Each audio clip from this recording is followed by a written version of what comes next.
Good morning, everybody. Welcome back to Cilinix Crypto. Hope you're all doing great. Welcome to this new video here on XRP and Ripple.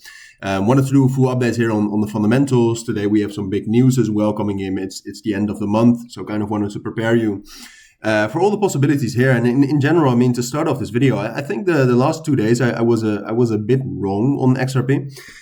Because I expected more bullish momentum, right? I mean, what I said is that I think we can at least move into 3.2, 3.3. Kind of the top of the range here, which we did not do. And in general, what you can see is that XRP against Bitcoin, honestly, has been a little bit weak. You can see it's consolidating right here, so you might not judge it based on this, because this chart is actually looking pretty good, right? Most of the charts of altcoins against Bitcoin look much worse. I mean, you can take a look at Dogecoin, very bearish. You can take a look at Cardano. I mean, it's basically all the same story. Litecoin is doing a bit better. Solana probably as well, but Solana is also down. So overall, this is pretty good. But like I said, since Tuesday, when Bitcoin has been relatively strong, XRP hasn't really followed, which I maybe could have expected, but I didn't. So that's why XRP has kind of bounced against that resistance level right here, which is the 0.236 fib, around, 3.15. Now, in the end, does that really change much about XRP now? In my opinion, no. I think the structure is still the same, and whether we bounce between 3.25 and $3 or 3.15 and $3, doesn't really matter. We're going sideways, we're consolidating, and long term, that's fine. However, there's two things that I wanted to talk about. First of all, the closed-off meeting with the SEC, which we briefly talked about yesterday as well. But obviously, I mean, it's what we saw is that there was some sort of a Sunshine Act notice about some sort of a closed-door meeting yesterday. Now, was that about the SEC and Ripple case? In the end, nobody knows.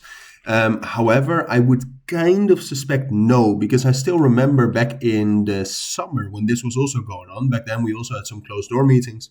And then eventually we had a couple of closed door meetings. And then eventually you actually saw some bullish momentum bubbling up.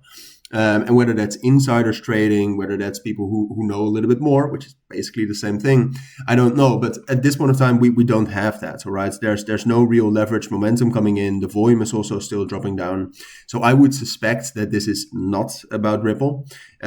But who knows? I mean, it might be about Ripple, but it's just the first meeting of a few. And then outside of that, what I do think you need to be a little bit more aware of right now, given the fact that we're seeing no market reaction to those closed door meetings.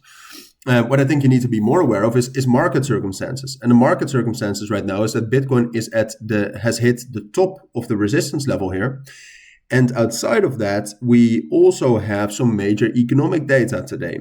And at this moment, XRP is quite correlated to Bitcoin, so this will matter as well. And the main thing to be prepared for is that, well, all right, we have some sort of inflation rate data coming out. Core PCE price index is kind of inflation rate data. If that's higher than expected, that's bad. All right, so that is the main scenario, I think, to keep an eye on, because if it's lower than expected, that's good, and we'll just stay in this consolidation. But I don't think that's enough reason to actually break out. So then we'll just do something like this. But like I said, then we'll just stay in the consolidation.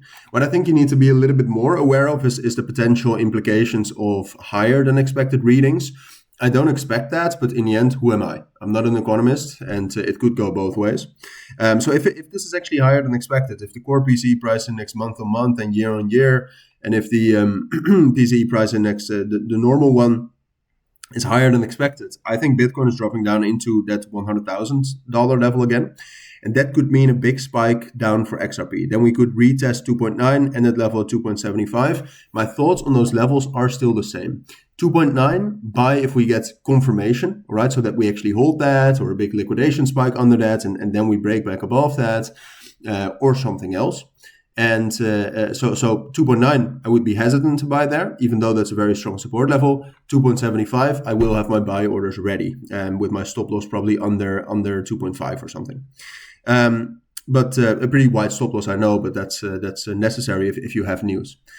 Those are my thoughts. So be ready for that in terms of economic data today, and I will keep you updated if there's any updates regarding Ripple and the SEC. So for now, that's it. Thank you for watching. Take care and bye.